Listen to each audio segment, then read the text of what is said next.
Welcome to food awesome. இன்றைக்கி நம்ம என்ன செய்ய போகிறோம்னா சூப்பரான ஒரு அட்டகாசமான மீல் மேக்கர் பிரியாணி தான் நம்ம செய்ய போகிறோம். இது ரொம்பவே டேஸ்ட்டாக இருக்கும், குழந்தைங்களுக்கும் ரொம்பவே பிடிக்கும், லஞ்ச் பாக்ஸுக்கும் நம்ம ஈஸியாக அதை ப்ரிப்பேர் பண்ணிடலாம்.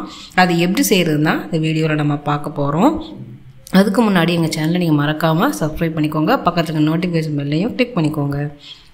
இப்போ நம்ம குக்கரில் தான் நம்ம ஜென்ரலாகவே நம்ம பிரியாணி பண்ணுவோம். இப்போ நம்ம 1 கப் அளவுக்கு தான் நம்ம பண்ண போகிறதுனால நம்ம டேரெக்டாக குக்கரில் பண்ணிடலாம்.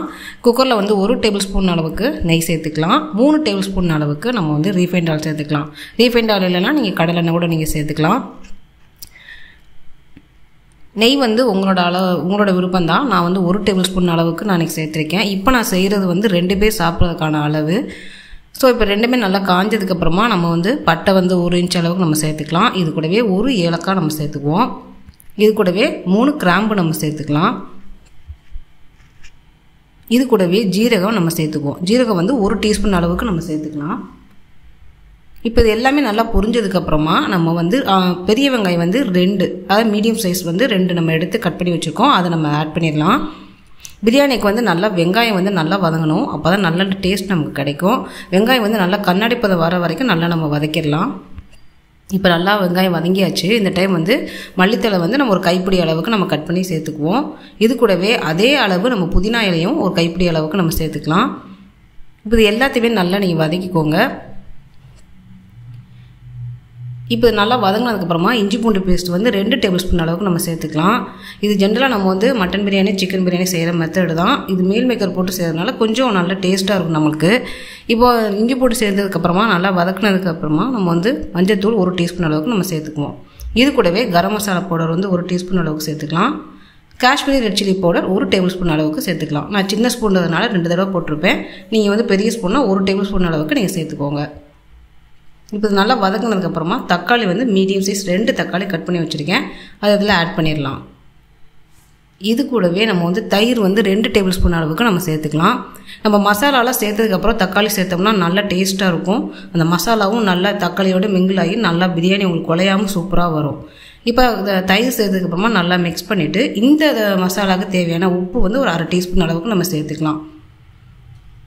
ஏன்னா இந்த மசாலாவில் தான் மீல் மேக்கர் நம்ம குக்காக போகுது. அதனால் 1/2 டீஸ்பூன் அளவுக்கு சேர்த்துக்கலாம். 1 கப் அளவுக்கு நான் மீல் மேக்கர் சுடுதண்ணியில் ஒரு 30 நிமிஷம் நல்லா ஊற விட்டுட்டேன். இந்த மாதிரி நல்லா நமக்கு ஊறி வந்துடும். இந்த தண்ணி நல்லா புழிஞ்சிட்டு நம்ம இந்த மசாலாவில் நம்ம சேர்த்துடலாம். மீல் மேக்கர் நிறையா இருந்துச்சுன்னா பிரியாணி நல்லா டேஸ்ட்டாக இருக்கும். இது செய்கிறதுக்கு ரொம்ப நேரம் ஆகாது, டக்குன்னு நம்ம செஞ்சிடலாம். இப்போ இந்த மசாலா கூட மீல் மேக்கர் நல்லா நம்ம மிக்ஸ் பண்ணி விட்ருவோம். இந்த கப் அளவுட்டு தான் நான் ரைஸ் எடுத்தேன். ஸோ 1 கப் அளவு நம்ம ரைஸ் எடுத்ததுனால நான் 1.5 கப் அளவுக்கு தண்ணி சேர்த்துக்கலாம். ஏன்னா நான் ஊற வச்சுட்டேன், அதனால் 1.5 கப் அளவுக்கு தண்ணி சேர்த்துருக்கேன். நீங்கள் ஊற வைக்கலைன்னா 2 கப் அளவுக்கு நீங்கள் தண்ணி சேர்த்துக்கோங்க. இப்போ தண்ணி சேர்த்ததுக்கப்புறமா நம்ம ரைஸுக்கு தேவையான உப்பு நம்ம ஆட் பண்ணிடலாம். 1 டீஸ்பூன் அளவுக்கு நம்ம சேர்த்துக்கலாம். உப்பு சேர்த்துட்டு நல்லா நம்ம மிக்ஸ் பண்ணிடலாம். இந்த மாதிரி கொதி வர டைம் நம்ம ஒரே ஒரு பச்சை மிளகாவை சேர்த்துக்கலாம். இந்த மாதிரி கடைசியாக சேர்க்கும்போது உங்களுக்கு காரமும் இறங்கும், நல்லா டேஸ்ட்டாகவும் இருக்கும் உங்களுக்கு. இப்போ தண்ணி கொதிச்சதுக்கப்புறமா நம்ம ஊற வச்ச அரிசியை நம்ம சேர்த்துடலாம். உப்பு உங்களோட டேஸ்ட்டுக்கு பொறுத்து நீங்கள் ஆட் பண்ணிக்கோங்க. எனக்கு நான் கொஞ்சமாக தான் நான் சேர்த்துக்குவேன். ஸோ உங்கள் டேஸ்ட்டுக்கு அளவுக்கு உங்கள் டேஸ்ட்டுக்கு ஏற்ற மாதிரி நீங்கள் உப்பு சேர்த்துக்கோங்க. இப்போ அரிசி சேர்த்ததுக்கப்புறமா நல்லா மிக்ஸ் பண்ணிவிட்டு ஒரு கொதி வர விட்டு நம்ம குக்கரை மூடிடலாம். இப்போ லைட்டாக கொதி வந்துடுச்சு. இப்போ நம்ம குக்கரை மூடிட்டு ஹை ஃப்ளேமில் 1 விசில் வச்சு நம்ம இறக்கிடலாம். இந்த மாதிரி ஒரு கொதி விட்டு வர நீங்கள் ப்ரெஷர் குக் பண்ணிங்கன்னா ரைஸ் நல்லா குலையாமல் உதிரியாக சூப்பராக வரும். இப்போ 1 விசில் வச்சாச்சு, அந்த ஸ்டீமும் போயாச்சு. இப்போ ஓப்பன் பண்ணி பார்க்கலாம்.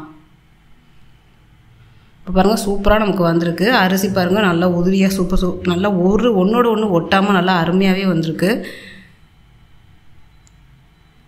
இப்போ நமக்கு சூப்பரான சுவையான மீல் மேக்கர் பிரியாணி நமக்கு தயாராகிடுச்சு. இதை நீங்கள் ட்ரை பண்ணி பாருங்கள். செஞ்சு பார்த்து எனக்கு கமெண்ட் பண்ணுங்கள். இந்த வீடியோ பிடிச்சிருந்ததுன்னா உங்கள் ஃப்ரெண்ட்ஸுக்கு நீங்கள் ஷேர் பண்ணுங்கள், லைக் பண்ணுங்கள். நன்றி.